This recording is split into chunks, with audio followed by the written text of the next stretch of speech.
Deputado, quer dizer que o senhor deixou de novo o PT em polvorosa, nervosíssimo. Seu vídeo, antes de eu entrar no programa, estava com 136 milhões de visualizações. E a gente está aqui trazendo várias informações, porque o que o senhor anunciava naquele vídeo ali era muito claro que aconteceria, né? Que o Lula está querendo jogar a culpa no Bolsonaro. Já temos aqui várias informações, vários números provando que isso é uma grande balela, Então, de que maneira vai ser combatida mais essa mentira do governo? Ora, Lacombe, primeiro, eu fico muito feliz com essas visualizações, não porque, enfim, isso me engrandece, não, mas é porque é uma demonstração de uma revolta do brasileiro e que está dando um sinal claro.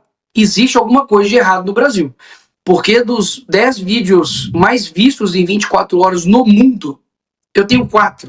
E não são 4 vídeos de dancinha, de TikTok, ou de qualquer outro assunto de entretenimento, não.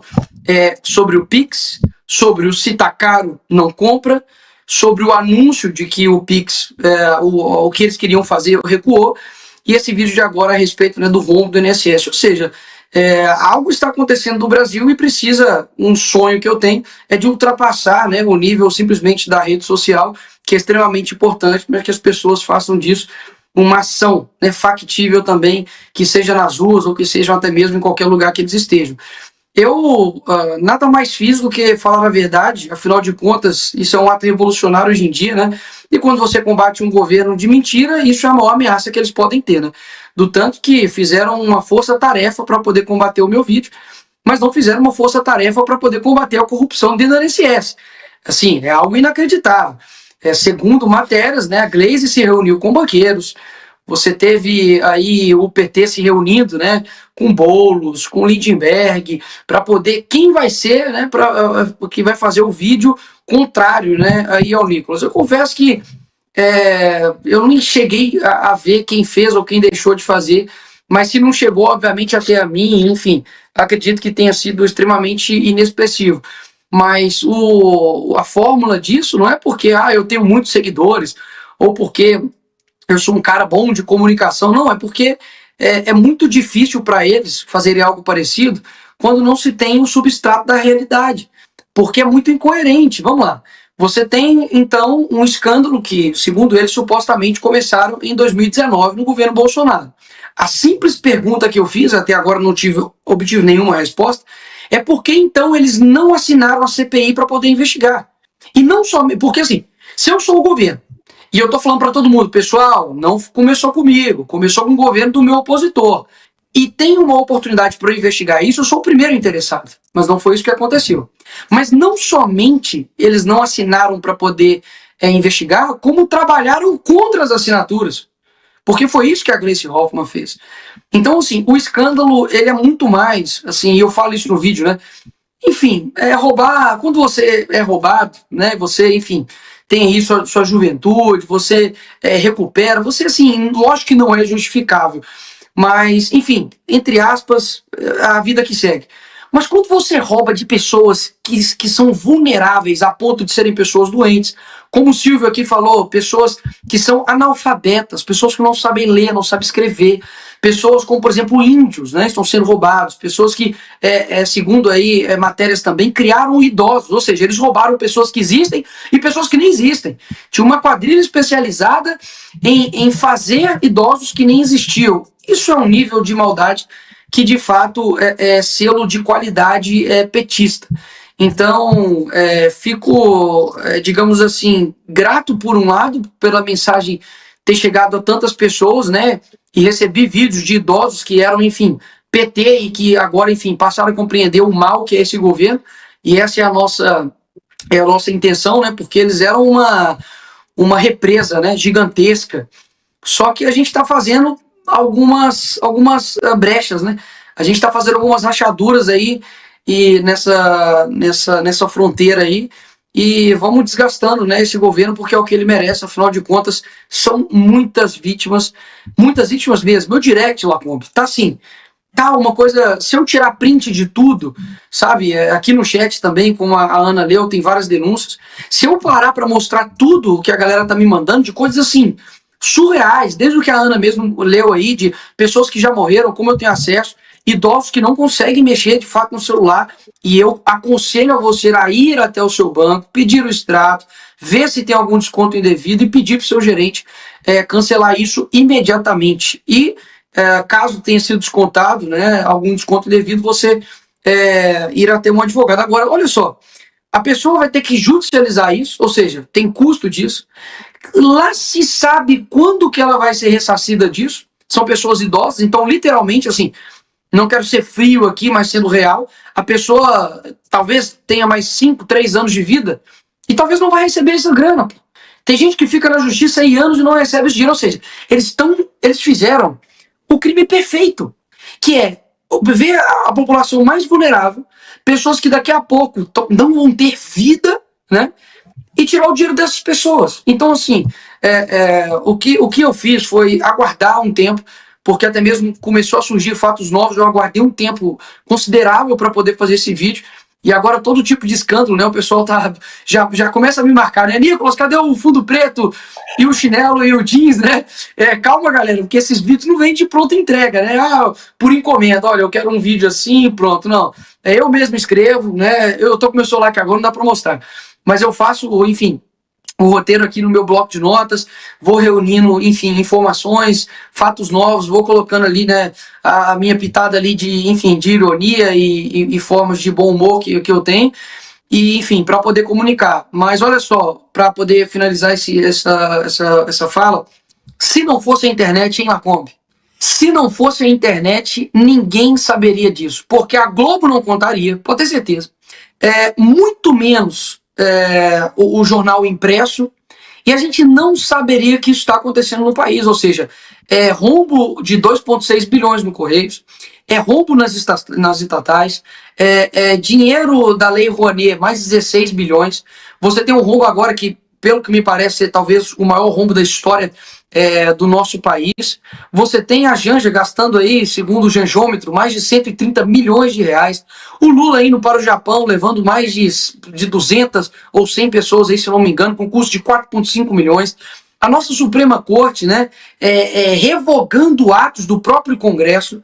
Você tem deputados sendo presos, né, como o Daniel Silveira, por crime de fala. Você tem um presidente que pode ir para a cadeia porque ele deu um golpe fictício, EAD, lá nos Estados Unidos.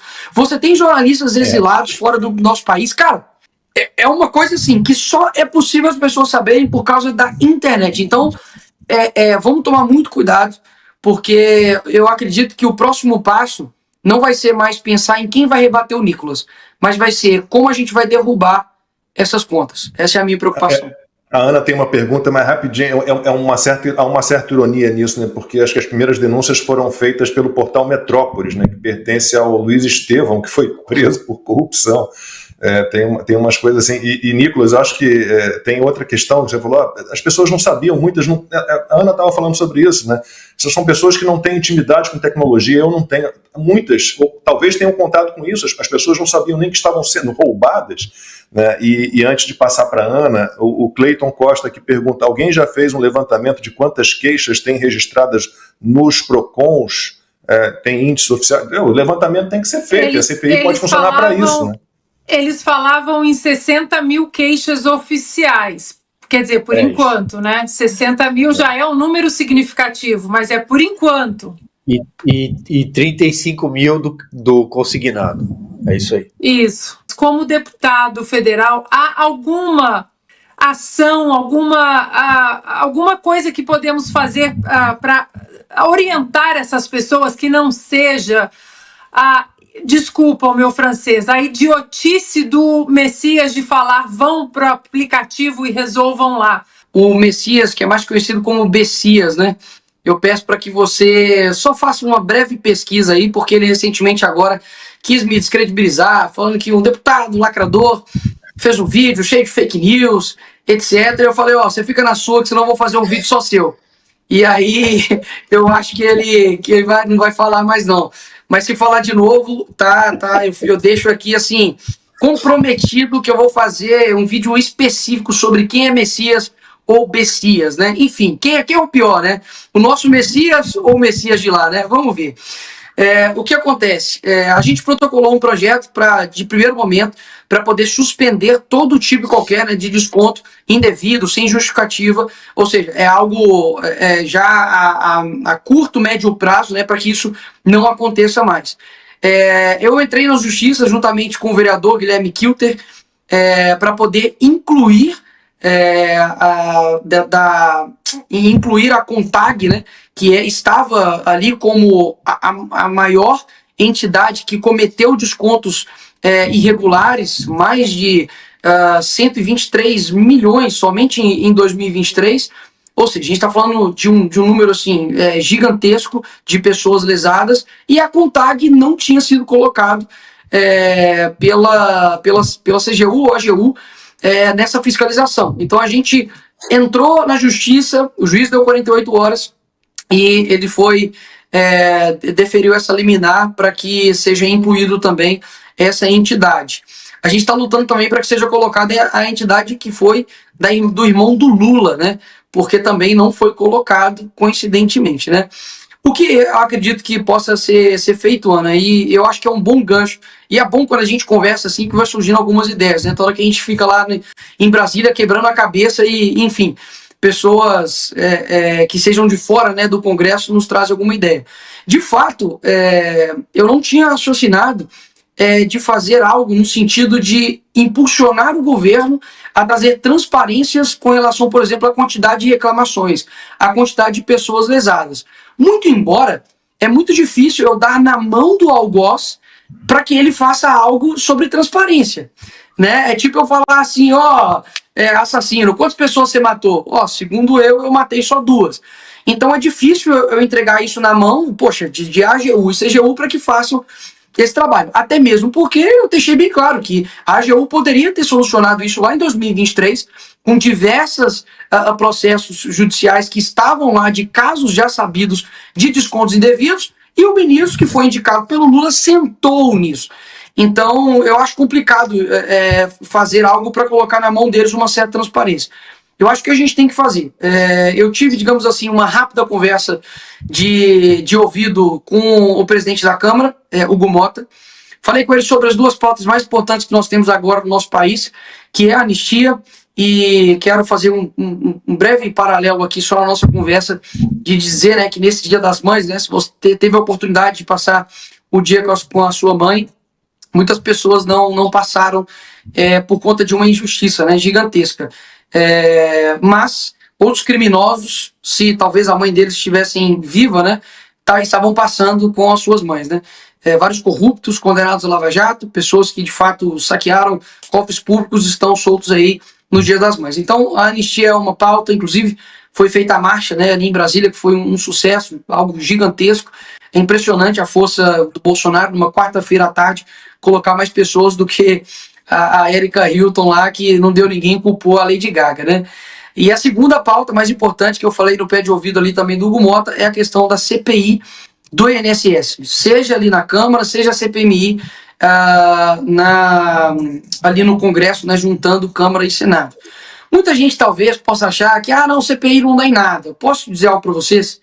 A CPI, por exemplo, da Covid, ela deu, digamos assim, um insumo para a perseguição ao Bolsonaro e todos os outros que estavam envolvidos. A CPMI do dia 8, que ela foi assaltada, né, pela esquerda, ela também deu base para a esquerda também começar algumas narrativas. Mas a CPMI do dia 8, durante 6 meses, todas as narrativas de golpe de Estado, de não sei o que, nós destruímos todas elas.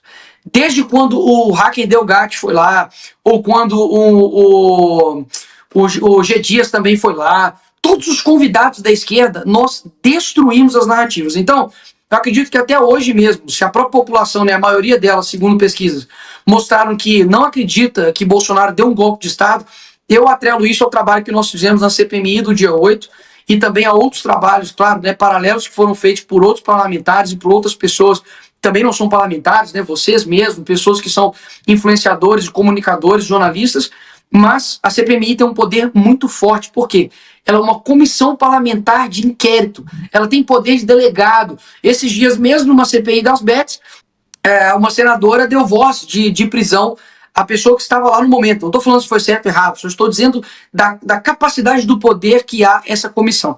Então, nós estamos trabalhando para isso.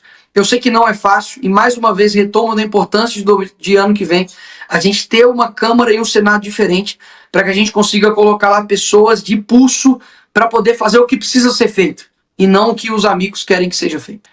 Deputado, antes de falar um pouquinho mais sobre a CPI do INSS, deixa eu só ler 2 superchats aqui do Matheus Rodrigues de Oliveira. Ele diz o seguinte: trabalho com direitos previdenciários. Minha mãe, Maria, começou a ser roubada em março de 2024. O senhor Jorge, que eu imagino que seja um cliente dele, começou a ser roubado em julho de 2024.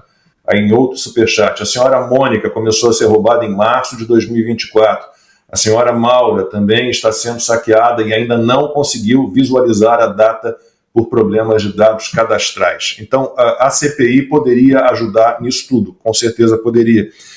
Procede a informação de que a oposição está dividida quanto ao processo de impeachment do Lula, aí falando do impeachment, que só por conta desse escândalo do INSS, se não me engano, são 3 pedidos feitos já. Lacombe, sim. Dividida, eu diria que não, mas há uma porcentagem que compreende que não é momento de impeachment. O que eu já deixei claro, enfim, até mesmo em alguma das nossas reuniões, é de que quando nós fomos para o Fora Dilma, eu não estava pedindo entra Temer.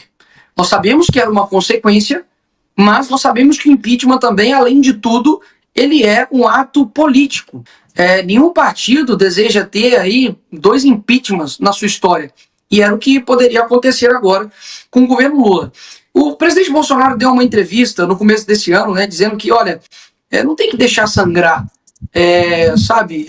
são pessoas que estão sendo lesadas, né, pelos crimes, enfim, e pelas mazelas que o governo Lula está fazendo. Então, se cometer um crime, tem que ser impeachmentado, né, frase de Jair Bolsonaro. Então, eu concordo com essa posição, até mesmo porque, o processo de impeachment da Dilma todo, se eu não me engano, durou 6 meses. Nicolas, mas quem poderia assumir era o Alckmin. Problemas. Até mesmo porque daqui a 6 meses, daqui a 1 ano, ele não vai, nossa, vou mudar o Brasil e ele vai ser um candidato mais difícil para o Jair Bolsonaro. Peraí, o Alckmin não é o picolé de chuchu? Por que a gente está com medo desse cara? Eu acredito que o certo ele precisa ser feito. Você tirar esse cara com o apoio popular das pessoas e outra. Ninguém tem o domínio sobre a vontade popular. Ninguém pode se colocar lá como nós só vamos na rua por causa disso. Nós só vamos sair na rua por causa daquilo. Não. As manifestações da Dilma foram espontâneas. Depois, obviamente, surgiram grupos para poder, enfim, organizar o carro de som, para poder pagar panfleto, para poder divulgar quando era o dia, mas não tinha nenhum monopólio da pauta das pessoas irem para as ruas. E isso é algo muito importante que a gente tem que deixar claro. Desde o começo do ano, e depois veio a questão do PIX, depois veio, enfim, outras desgastes do governo Lula, eu deixei bem claro que eu gostaria muito de ter ido para a rua esse ano pelo um Fora Lula. Eu acho que é uma pauta abrangente, eu acho que as pessoas estão abrindo seus olhos, eu acho que mostra uma força internacional muito forte por uma pauta que, poxa, como assim esse tanto de gente não está querendo mais o Lula? Sim, é uma realidade. As pessoas foram enganadas, elas foram literalmente seduzidas por um encantador de serpentes, que é o Lula, e as pessoas votaram com o estômago. Ok, são vítimas do próprio erro, do próprio egoísmo, sim, mas a coisa está escalonando num ponto em que eu não acho que se a gente tomar uma decisão diferente ano que vem, a gente vai ter mais Brasil em 2027. Deixar isso bem claro. Simone Tebet falou mesmo que o governo que assumir em 2027 não vai conseguir assumir com as contas públicas que está aí, né? Ou seja, já está sendo uma mãe de Ná aí do fracasso que está sendo o governo Lula.